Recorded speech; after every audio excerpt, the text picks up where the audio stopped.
Halo Gisers, ketemu lagi bareng gue Daniel Tanamal di Kata Alkitab. Nah, Gisers, pernah nggak sih lagi berhubungan asmara tapi tiba-tiba bokap sama nyokap nggak setuju? Nah, gimana tuh solusinya waktu itu? Langsung diputusin atau enggak? Nah, terus gimana kalau misalnya alasan nggak setuju dari si bokap sama nyokap itu nggak sesuai sama firman Tuhan? Nah, seru banget kan nih perbincangannya kan? Sebelum gue jalan-jalan nih untuk tanya sama teman-teman kita, pernah nggak pacaran terus tiba-tiba nggak direstuin sama orang tua?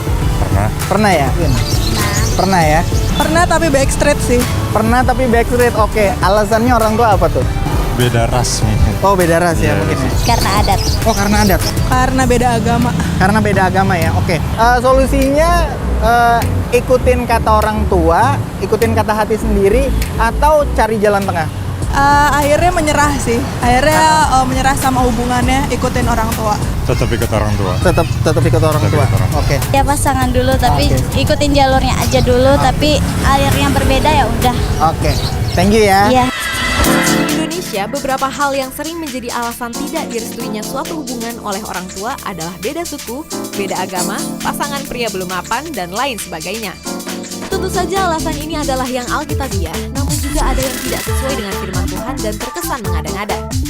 Apakah kita akan mengikuti orang tua, ataukah memilih jalan sendiri, misalnya backstreet atau bahkan kawin lari? Beberapa orang memilih untuk menyerah dan mengikuti kehendak orang tua alias putus. Namun ada juga yang tetap kekeh dan memilih menentang orang tua.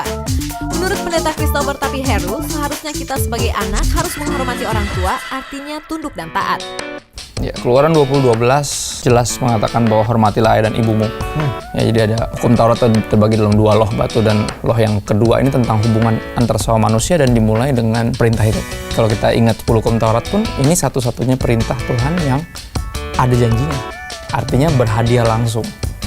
Berhadiah Di langsung. bumi. Oke. Di Yang bumi. lainnya mungkin upahnya di sorga. Oh. Tapi yang ini khusus tentang hormati ayah dan ibumu ini berhadiah langsung di sini. Ya.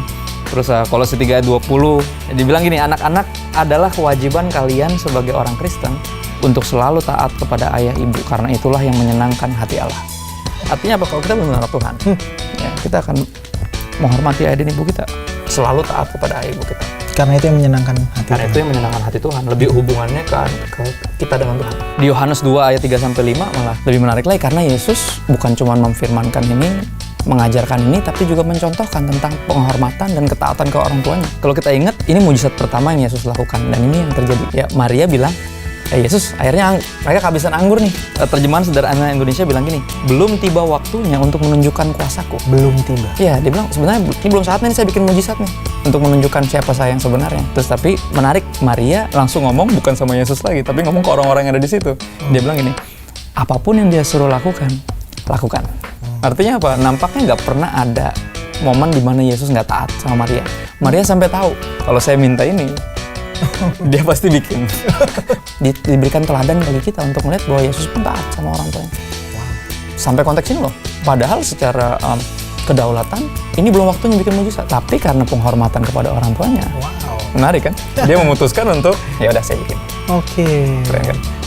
Namun, bagaimana jika orang tua melarang kita pacaran dengan alasan yang sepertinya terlalu mengada-ngada, seperti beda suku, gak sreg, beda kasta, bapaknya dulu mantan mama, dan lain sebagainya? Apakah kita tetap nurut atau lebih berpegang kepada firman Tuhan?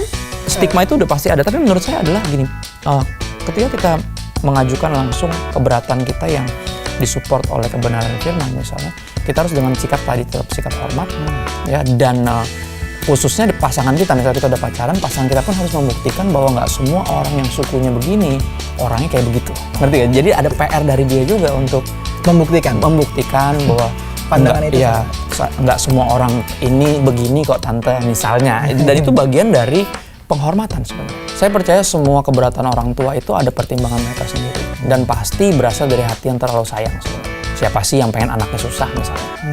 Tapi kita harus berani majuin bahwa itu alasan itu sangat alkitabiah gitu loh.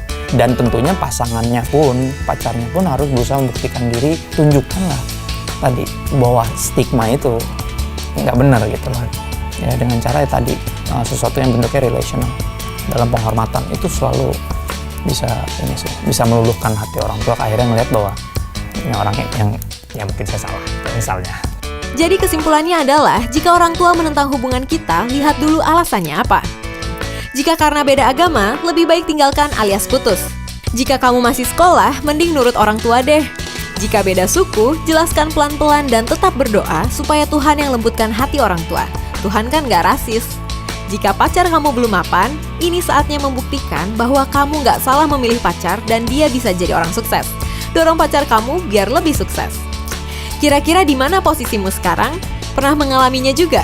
Komen yuk di bawah dan jangan lupa like dan share juga. Terima kasih bro untuk penjelasannya, biar jadi berkat buat Yes. kita semua. Bye.